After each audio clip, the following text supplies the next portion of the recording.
আজ আমি চলে এসেছি বীরভূম জেলার দুবরাজপুরের এক অসাধারণ প্রাকৃতিক সৌন্দর্যের জায়গা মামা ভাগ্নে পাহাড়ে।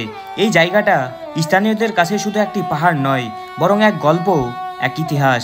কথিত আছে এই দুইটি বিশাল পাথর নাকি মামা আর ভাগ্নে, যাদের মধ্যে ঝগড়ার ফলে একজন আরেকজনের উপর পড়ে গিয়েছিল।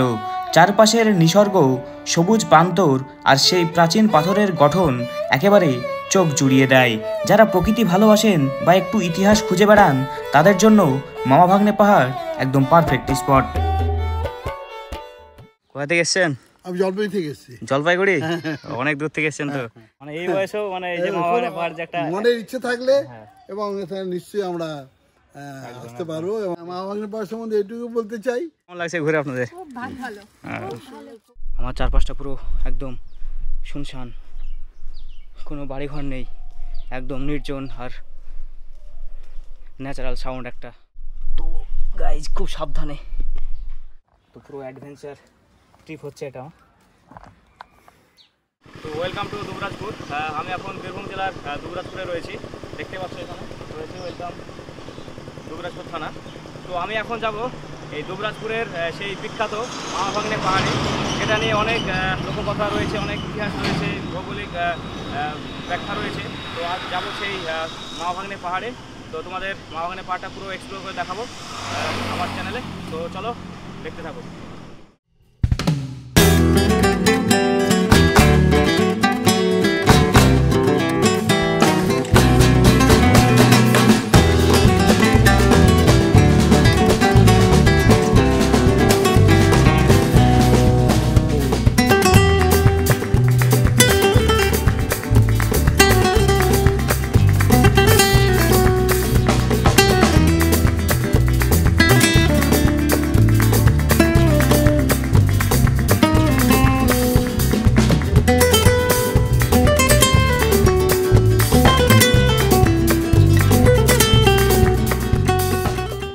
বন্ধুরা, ফাইনালি চলে এসেছি সেই মামা ভাগ্নে পাহাড়ের।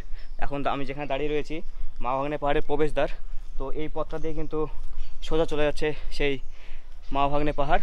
তো আমরা এই পথটা দিয়ে যাব।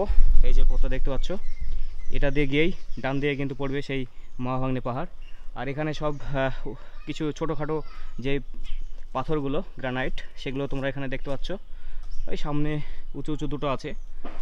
তো মেন যেই মামা ভাগ্নে পাহাড় সেটা কিন্তু ভিতরে রয়েছে। তো সেটাই তোমাদেরকে এখন গিয়ে দেখাবো। সো দেখতে থাকো।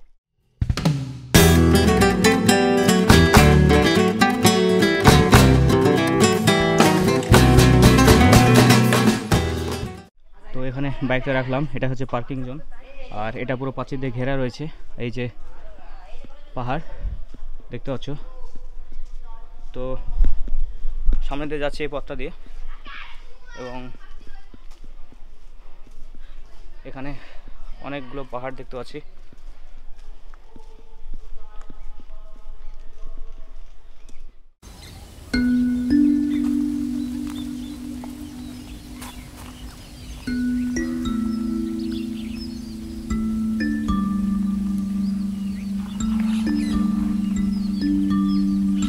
তো বন্ধুরা, ফাইনালি সেই মামা ভাগ্নে পাহাড়ে উঠছি। তো দেখতে পাচ্ছ পিছনে এই সেই মামা ভাগ্নে পাহাড়। তো এখন উঠবো। তো আমাকে এটা দুবার টেক নিতে হচ্ছে, কারণ এখানে ব্যাকগ্রাউন্ড এত সাউন্ড হচ্ছিল। তো এই যে সামনেই দেখতে পাচ্ছ এই সেই মামা ভাগ্নে পাহাড়। এই উঠে উঠে দেখতে পাচ্ছি এখানে লেখা রয়েছে মামা, আর এটা হচ্ছে ভাগ্নে। তো এই সেই বিখ্যাত মামা ভাগ্নে পাহাড়। তো এই সেই বিখ্যাত সেই মামা ভাগ্নে পাহাড়। আর এখান থেকে পুরো দুবরাজপুর গ্রামের 360 ভিউ তোমাদেরকে দেখাচ্ছি। আর সামনে ওপারে মাঠ, কি সুন্দর। তো এখান থেকে দুবরাজপুর গ্রামের এক অপূর্ব সুন্দর ভিউ আমরা দেখতে পাচ্ছি। আর মৃদু বাতাস, সত্যি দারুণ লাগছে। আর আমার পিছনে দেখতে পাচ্ছ এই যে তাল গাছ, এখানে একটি মাত্র তাল গাছ এখন রয়েছে।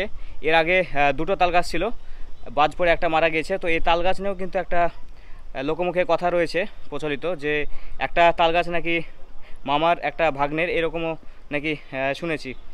তো এই মামা ভাগ্নে এই পাহাড় নিয়েও কিন্তু অনেক লোককথা রয়েছে, যে অনেকে মনে করতো যে মামাকে মারতে ভাগ্নে এসেছিল এই পাথর নিয়ে নাকি, সেই থেকে এই পাহাড়ের নাম হয়েছে মামা ভাগ্নে পাহাড়। আবার অনেকে মনে করে যে এটা প্রাকৃতিক সৃষ্টি, মামা ভাগ্নে পাহাড় নাম হয়েছে। অনেকে অনেক রকম কথা রয়েছে এখানে। লোকাল গ্রামের মানুষদের কাছে শুনলাম, তাদের মুখেও ভিন্ন রকম তারা বলছে। তো এই সেই বিখ্যাত সেই পাহাড়, মামা ভাগ্নে পাহাড়, এটাই কিন্তু মামা পাহাড়। তো এটা হচ্ছে তো এটা পুরোটা গ্রানাইট পাথর একটা, দেখতে পাচ্ছ। আর এই সাইডে খুব সাবধানে পা ফেলতে হবে, যে কোনো মুহূর্তে কিন্তু স্লিপ করে যেতে পারে। তো এই যে আমি এখন যাচ্ছি, এই যে এটাই কিন্তু মামা আর এটাই ভাগ্নে, সত্যি দারুণ লাগছে। আর এই সেই তাল গাছ, বিশাল আকৃতি সেই গ্রানাইট পাথর, একদম চিকচিক করছে রোদে, দেখতে পাচ্ছ সেই কীভাবে রয়েছে প্রাকৃতিক সৃষ্টি। তো এদিকটা দিয়েও কিন্তু যাওয়া যাবে। আর এই সেই তাল গাছ তোমরা দেখতে পাচ্ছ। তো আমি এখন এটা দিয়ে যাচ্ছি। আর এই যে এই পাহাড়ের এখন আমি তল দিয়ে ঢুকবো। এই যে আমি এখন এই তল দিয়ে ঢুকছি। এই যে এখানেও এক বিশাল গ্রানাইট পাথরের পাহাড় দেখতে পাচ্ছ। আর এই চারপাশটা জঙ্গলে ঘেরা রয়েছে। তো এখন এই দিক দিয়ে ঢুকবো আবার।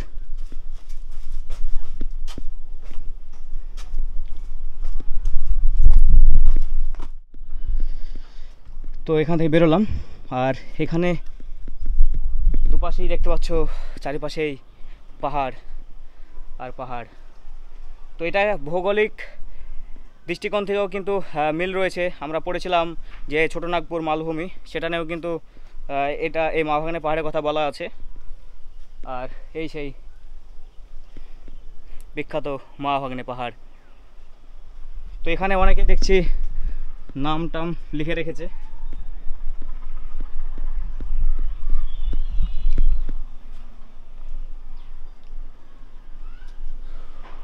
আর এখানে প্রচুর গাছ রয়েছে। আর এখান থেকে দুবরাজপুর এর গ্রামের ভিউ দেখতে পাচ্ছি। তো বিশাল এক আকৃতির এই মামা ভাগ্নে পাহাড়। আর সামনে দেখতে পাচ্ছি এটাই হচ্ছে কালী মন্দির।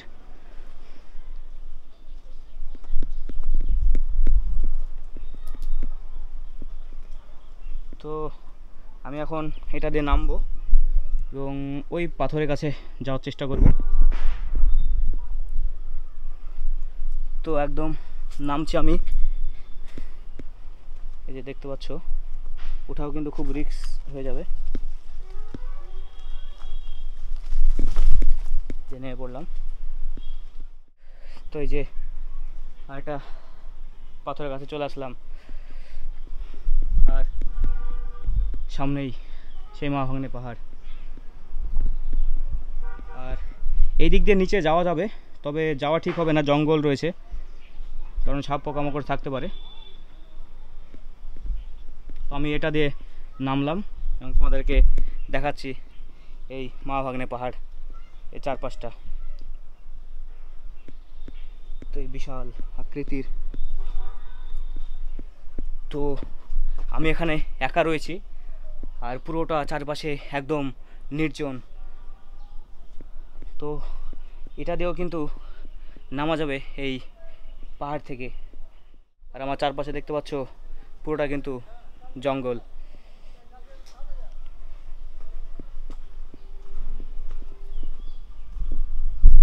তো গাইজ খুব সাবধানে।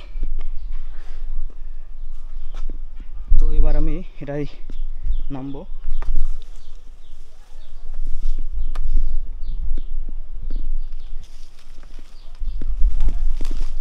তো উঠে পড়লাম।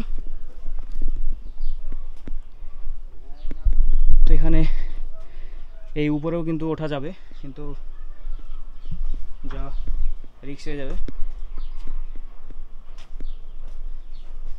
আর এখানে একটা মন্দির রয়েছে, এই দেখতে পাচ্ছ মন্দির।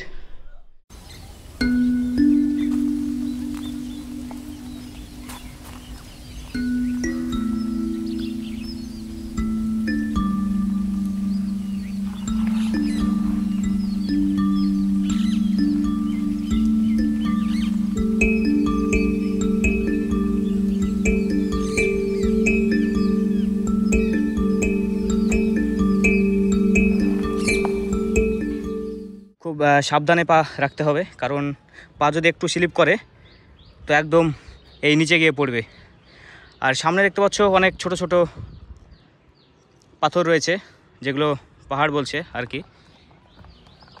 তো এটার মধ্যে সবচাইতে উঁচু কিন্তু এই মাওয়া পাহাড়। এখান থেকেও কিন্তু দুবরাজপুর শহরের একটা ভিউ দেখতে পাচ্ছি। আর এখান থেকে এক প্রাকৃতিক মনোরম পরিবেশ, মৃদু বাতাস, সত্যি এই উপরে এসে যেন একটা স্বস্তির হাওয়া পাচ্ছি। তো বিশাল এক পাথর। তো এই যে আমি যাচ্ছি এই পাথরটাই। তো পুরো অ্যাডভেঞ্চার ট্রিপ হচ্ছে এটা। তো এই যে বিশাল এই পাহাড়ের অংশ। তো এখানেও দেখতে পাচ্ছি এখান থেকে এক বিশাল আকৃতি এই মাওয়া পাহাড়ের এই অংশটা। তো আর এখান থেকে পুরোটা একদম জঙ্গল, সবুজে ঘেরা এক সুন্দর প্রাকৃতিক পরিবেশ। তো এখান থেকে আমি এই পাথরটা যাচ্ছি, এই যে আমি এখানে উঠছি।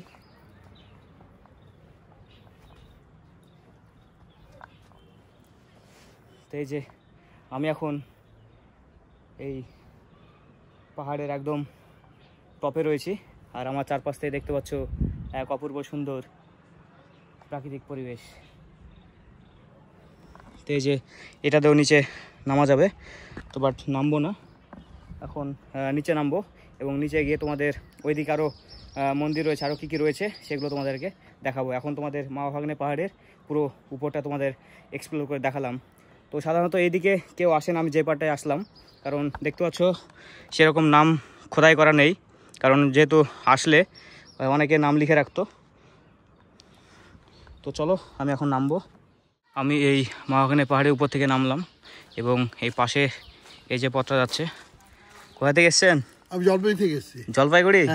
অনেক দূর থেকে এসছেন। তো কি এখানে মাওয়া পাহাড় দেখতে এসছেন না? মাওয়া পাহাড়, হ্যাঁ, এটা উদ্দেশ্য আছে। আরো আর কোথায় কোথায় যাওয়ার দুবরাজপুরের প্ল্যান আছে? নেক্সট প্রোগ্রাম আছে সুইডিতে যাব, হ্যাঁ, আর একটু ম্যাসেঞ্জারও যাব, ম্যাসেঞ্জার, আর দুবরাজপুরে একটু থাকবো। মানে পুজোটা এবার দুবরাজপুরে করবেন? পুজোটা আমরা এবার এই বঙ্গে আছি, এখানে আছেন। ঠিক আছে, ঠিক আছে, হ্যাঁ, খুব ভালো লাগলো।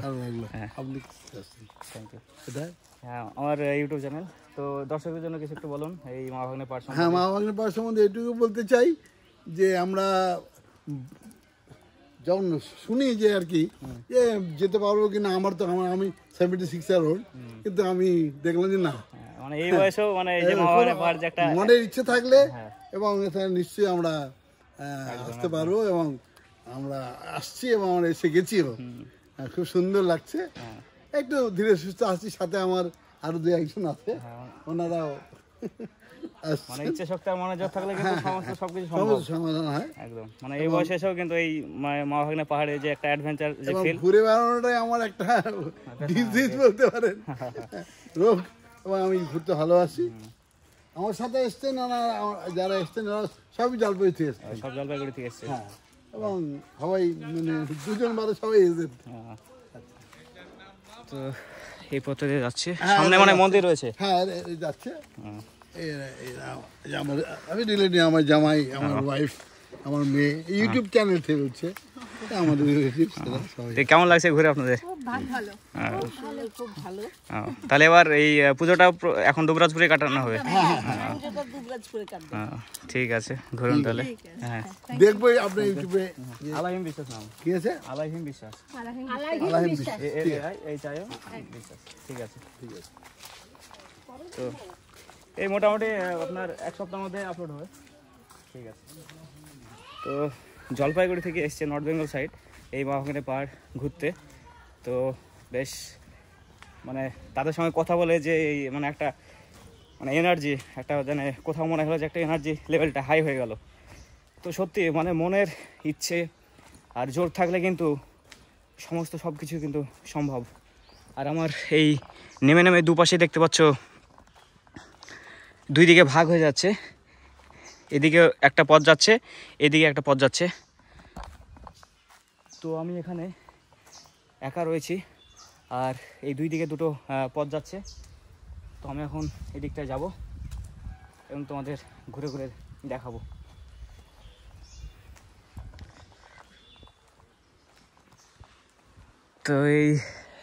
তো এখানে অসংখ্য কিন্তু ছোট ছোট গ্রানাইট পাথর রয়েছে আর সামনে একটা মন্দির রয়েছে।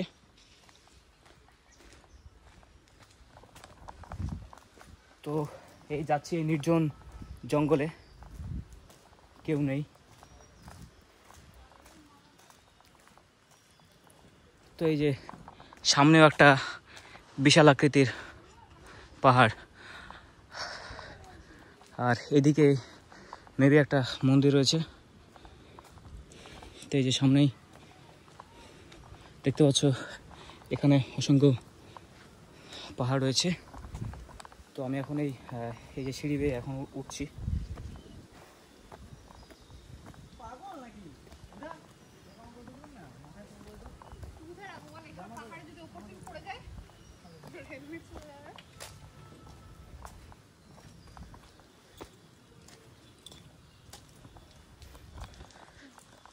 তো এই যে সামনেই দেখতে পাচ্ছ একটি মন্দির রয়েছে। তো এখানে অনেক দর্শনার্থী কিন্তু ঘুরতে এসছে, দেখতে পাচ্ছ এই সেই মন্দির।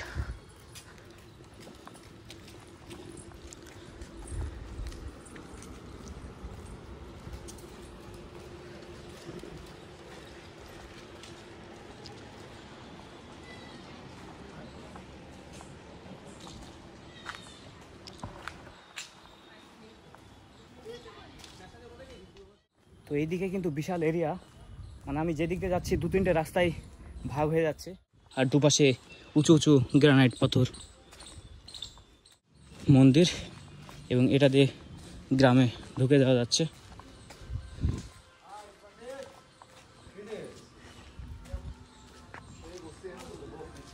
এই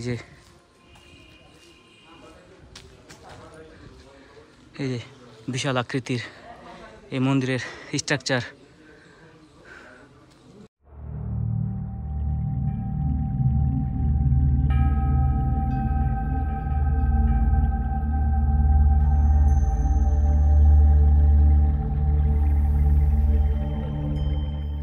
তো আমি ওই পথটা দিয়ে গিয়েছিলাম এবং ওটা থেকে তোমাদের ভিউটা দেখালাম। এবার আমি এই পথটা দিয়ে যাচ্ছি। এই দুপাশে আমার চারপাশটা পুরো একদম শুনশান, কোনো বাড়িঘর নেই, একদম নির্জন আর ন্যাচারাল সাউন্ড একটা। আর এই সামনেই অসংখ্য পাহাড়, এপাশে কয়েকটা বাড়িঘর দেখতে পাচ্ছি।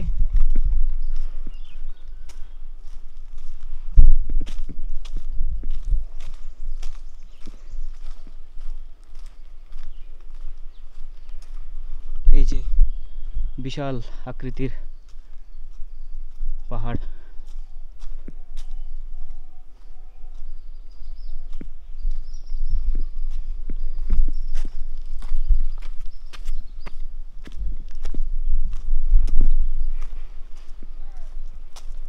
তো এই মাওভাঙনে পাহাড়টা তোমরা এক্সপ্লোর করতে হলে তোমাদের অবশ্যই জলের বোতল ক্যারি করতে হবে।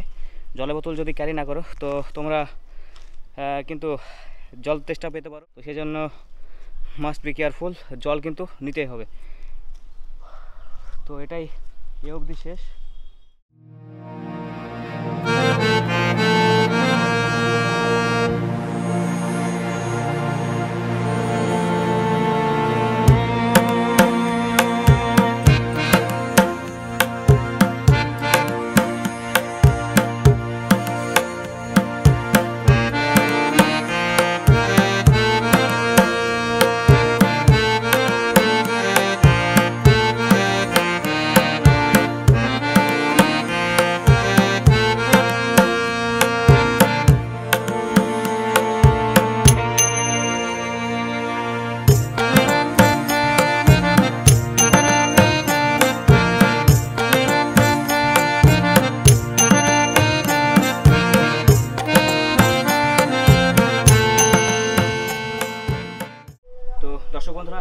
আমি তোমাদের এই বীরভূম জেলার দুবরাজপুরে সেই বিখ্যাত ঐতিহাসিক মা ভাগ্নে পাহাড় তোমাদের পুরো এক্সপ্লোর করে দেখালাম। পাহাড়ের উপরটা এবং চারপাশ চত্বর যে জঙ্গল টাইপের যেগুলো আছে পুরো অ্যাডভেঞ্চার টাইপ ভাবে তোমাদেরকে দেখালাম। তো এই ছিল এই মা ভাগ্নে পাহাড়ের ব্লগ। তো ব্লগটি যদি ভালো লাগে তোমরা অবশ্যই লাইক কমেন্ট শেয়ার করতে ভুলবে না। আর চ্যানেলকে যদি নতুন থাকো তো অবশ্যই চ্যানেলটি সাবস্ক্রাইব করে পাশে থাকবে। সো দেখা হচ্ছে নেক্সট ব্লগে। বাই।